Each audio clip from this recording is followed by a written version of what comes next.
31 weeks. So I got back from the Azores last week and hit 31 weeks and was able to just really spend that entire week catching up on some much needed sleep. I did not get like very good sleep like the entire week that I was in the Azores. It was a lot.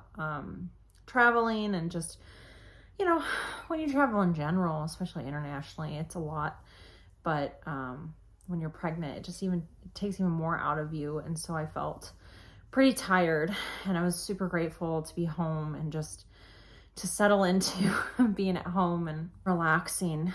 I feel like I was pretty homesick, so it was just nice to be back and get back into my routine and everything like that. I did sleep a lot, but I was also waking up early from jet lag as well, so it kind of messed with my sleep schedule a little bit. It was probably for the best. I was able to get up earlier and enjoy some of this Colorado weather before it got like super hot during the day, so that was nice. But lots of eat-in kicks, which just always puts me in such a sweet space, a good mood.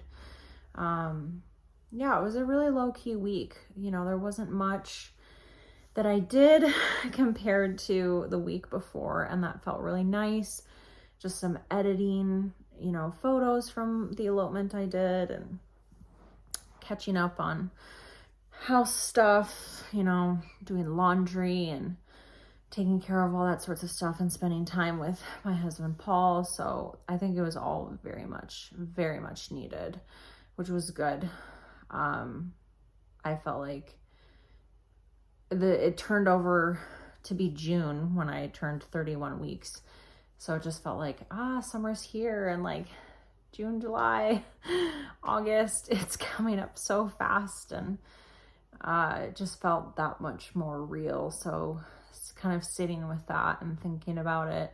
I did have a therapy session, one of the first I've had in a couple of weeks, and it was pretty intense, but really needed for me.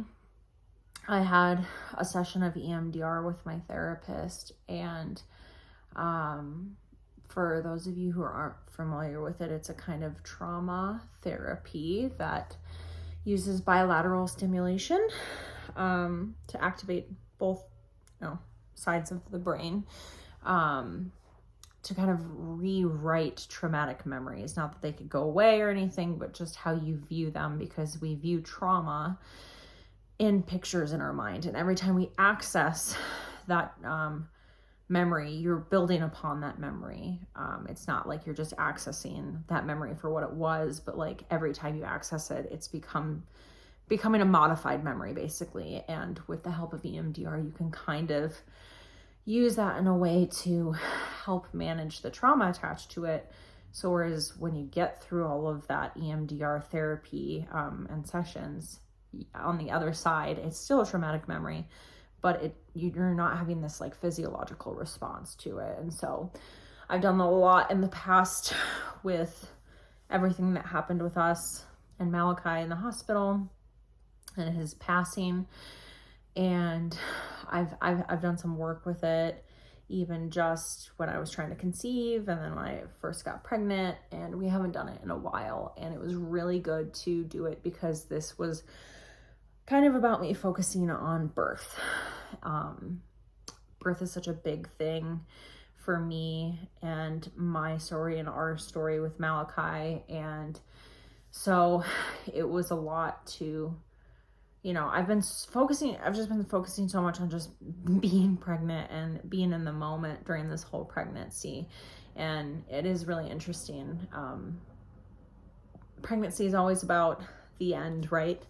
Getting, the baby, birth, everything like that, which, that's the whole point of it, right? Is to grow a baby and birth them and get to raise them.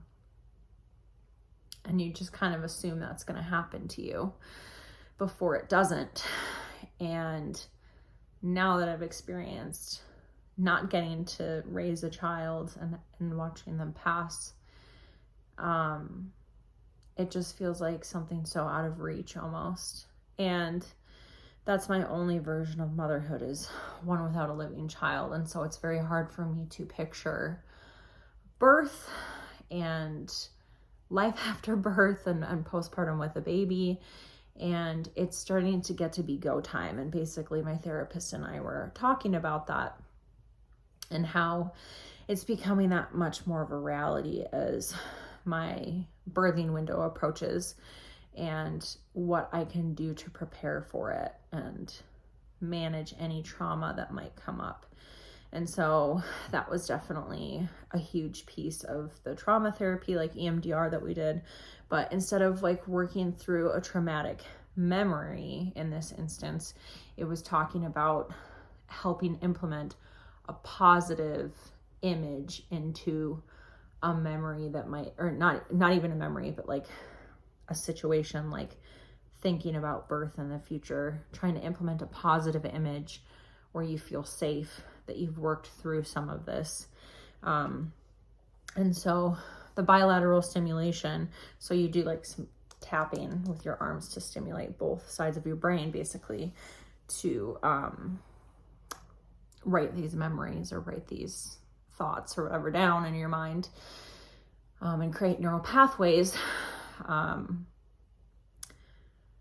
I spent time in that session really visualizing what I want for birth and a positive birth, and believing that it's even possible to have a positive birth. And it's not that I didn't have a positive birth last time, because, you know, Malachi was born alive and it was a beautiful, sacred birth. It truly was. But everything that happened after he was born, there's obviously a lot of trauma attached to that. And I never got a golden hour. I didn't get to breastfeed. So like after he came out, it was like things were happening. And birth is just such an unpredictable thing. It always will be, right?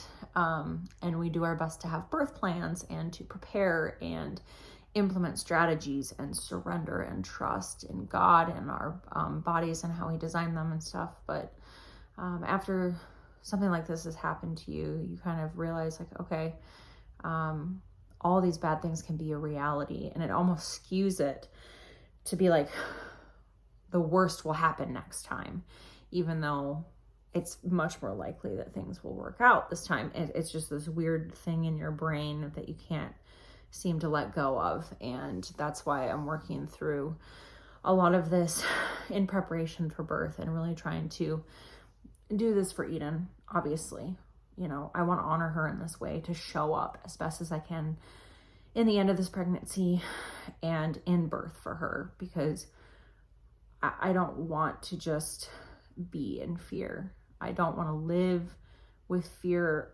operating. Like, I don't want to operate out of fear. And so that therapy really, really helped me.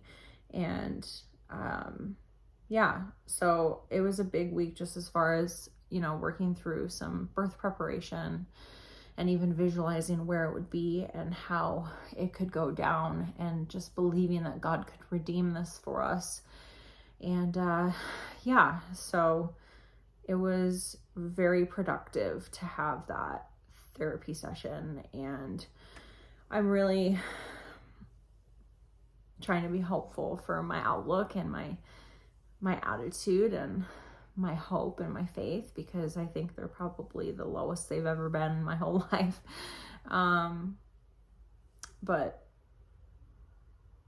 I'm just so grateful for my therapist and all the work we've done. And yeah, I really am looking forward to getting into a better space in these next couple of weeks. So here's to 31 weeks.